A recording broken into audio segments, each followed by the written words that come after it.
Mesdames, Messieurs, quand on parle de sorcellerie, on pense tout naturellement aux mots-clés comme sorcier, sorcière, démon, diable. On parle aussi du monde des esprits malins et des forces obscures et même centrifuges. On parle de magie noire, c'est-à-dire d'une action généralement néfaste sur un individu de type sort, envoûtement, possession, etc. Mesdames, Messieurs, vous savez que dans certaines sociétés ou groupes sociaux, il existe encore des croyances selon lesquelles certaines catégories de malheurs peuvent être attribuées à l'action malveillante et invisible d'individus. Et ces individus ont un pouvoir invisible de nuisance et voire de pratiques magiques et de forces surnaturelles.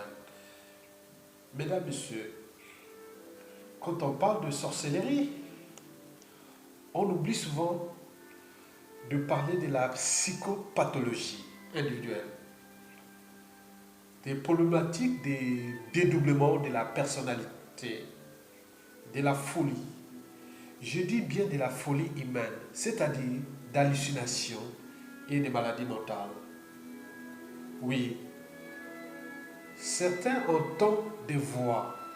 Le plus souvent, ils entendent des voix. Et d'autres voient le diable et les démons partout. Mesdames, Messieurs, la question que j'ai posée tout à l'heure sur le titre, peut-on porter plainte contre X pour sorcellerie en France? Bien sûr que non. Et pourquoi? D'abord, quand on parle de sorcellerie en France, oui, la sorcellerie en France est synonyme du Moyen-Âge européen.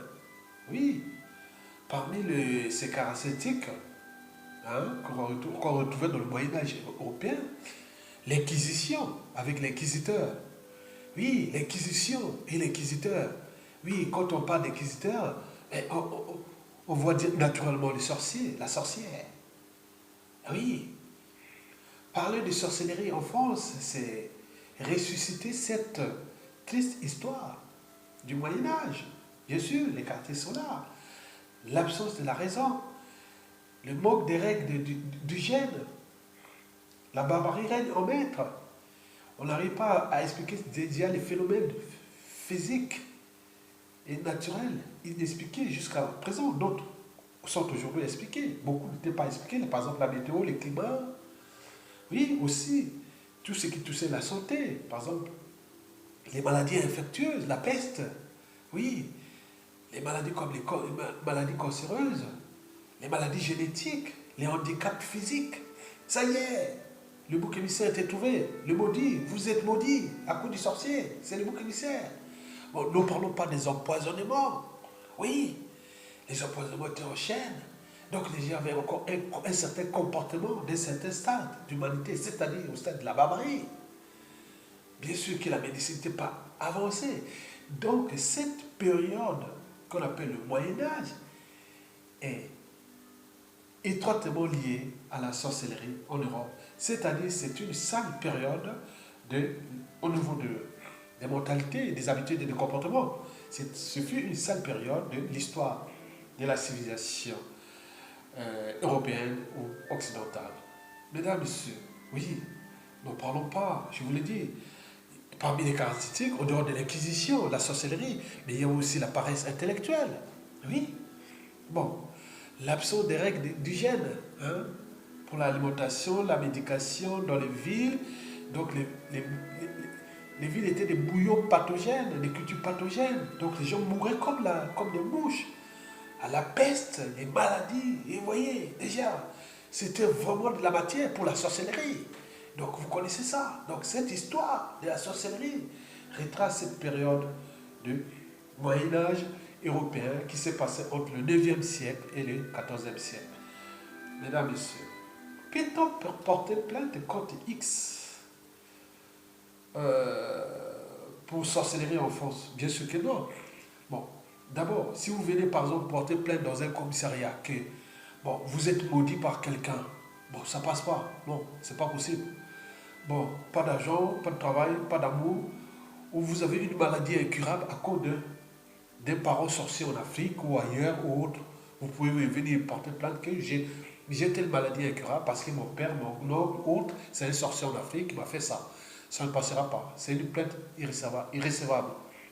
Pour des problèmes, que vous avez des accidents, que vous avez des malchances, hein, voilà, il peut arriver que des malchances, voilà, la loi des séries, et vous dites non, ça y est, bon, c'est tout trouvé, c'est le grand-père, ou le père, ou la mère, ou autre, oncle, tout ça, bon, ça y est, ici ça passe pas. Ou que vous êtes stérile à cause de votre papa, ou oncle, ou tante, ou autre, voilà, donc c'est non, c'est pas possible. Donc ici, Keda, ça ne passe pas. La plainte est irrécevable.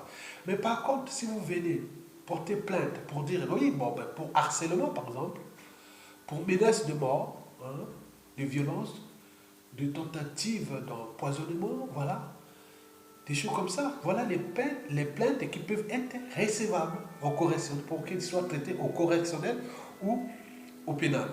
Voilà. Donc en France, vous ne pouvez pas arriver dans un commissariat, venir porter plainte pour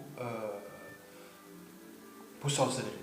Donc la sorcellerie, parce que certains font des incantations nocturnes ici pour les uns les autres contre les uns et les autres, mais ça ne passe pas. La sorcellerie, c'est d'abord dans la tête. Il faut d'abord croire. Si vous ne croyez pas, ce n'est pas possible. Donc la sorcellerie, c'est d'abord dans la tête. Je vais vous donner un exemple simple.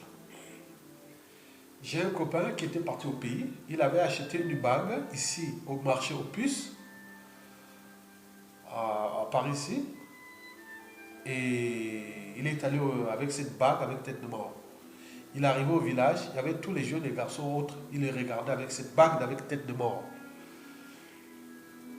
Et donc il a dormi tranquillement. Donc dès qu'il voulait saluer certaines personnes, les sorciers, soi-disant les sorciers, il ne voulait pas les saluer. Et donc le monsieur a passé la nuit, et le matin il se réveille, et les petits sont venus dire au grand frère, monsieur, vous êtes fort. C'est à cause de votre bague là, les sorciers sont venus te chercher dans le village la nuit, ils n'ont pas trouvé. Donc, quoi? Les sorciers sont venus me chercher, oui, ta bague là, vraiment. Grand frère, il faut nous trouver cette bague là parce qu'elle lutte contre les sorciers. Bien sûr, quand il est arrivé, c'est dans la tête. Ils voyaient ça, c'est une bague achetée chez les Blancs avec tête de mort. Et donc, ils avaient peur. Bon, donc, c'est dans la tête. Bon. Donc, bien sûr, le monsieur a compris ça. Bon, ben, avec leur séjour en Europe, il a dit, non, mais c'est bien, l'information est capitale pour moi. Donc, lui, qu'est-ce qu'il avait peur? Il avait plutôt peur. C'est l'information, il a reçu l'information, mais lui, il avait peur de quoi?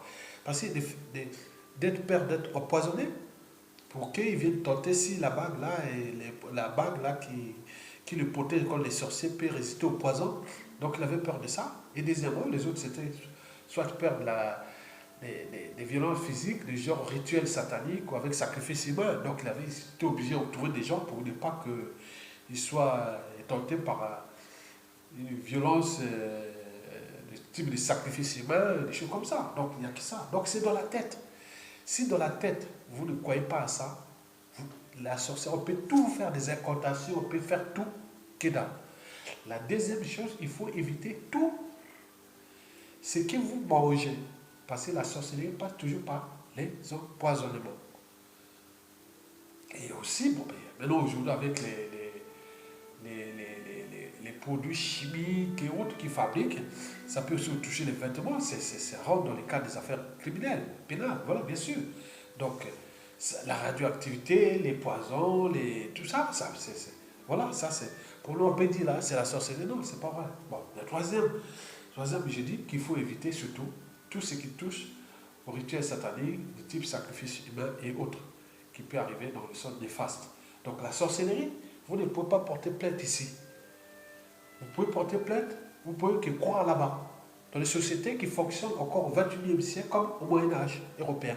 Sinon ici, parler, porter plainte contre X pour sorcellerie, que dalle. Parce que je vous ai tout expliqué. Si vous allez voir pour que vous êtes maudit, pas d'argent, pas de travail, pas d'amour, vous avez une maladie incurable, vous avez des accidents, il arrive des malheurs dans votre famille, quelle malchance, vous êtes stérile pour X raisons ou X. Voilà. Donc, c'est pas possible. Vous ne pouvez pas porter plainte comme ça. Si c'est pour harcèlement, menace de mort, violence, tentative d'empoisonnement et tout ce que vous connaissez là sur les lois pénales, là, c'est recevable. Allez tenter vous-même dans un commissariat, vous verrez que non. Venez dire non, moi je viens porter plainte contre X pour sorcellerie. Vous verrez quand vous dire monsieur, c'est pourquoi on va vous demander ces éléments-là. Si c'est pas ça, ressortez monsieur. Voilà. Donc on ne perd pas de temps. Ok? Bon, vous l'aurez compris et à bientôt. Donc, nous sommes au cœur de l'éducation parce que l'enjeu éducatif sur un réseau global, c'est aussi ça. Parce que tout ce que nous sommes en train de faire, parce que l'inégalité entre coûts sociaux, culture, société et civilisation n'est pas fondée sur la nature. Elle réside dans l'éducation ou les formations qu'on donne à l'individu. Ou plutôt dans celles qu'on lui refuse. Donc l'ignorance est la pire des souffrances. Mais tout dépend de la durée pendant laquelle ton cerveau a été abîmé par la période médiévale ou moyenâgeuse qui règne encore dans ta société ou ta culture ou tes traditions ou pays ou autre. Tu comprends? Voilà, vous comprenez? Voilà, j'ai terminé. À bientôt.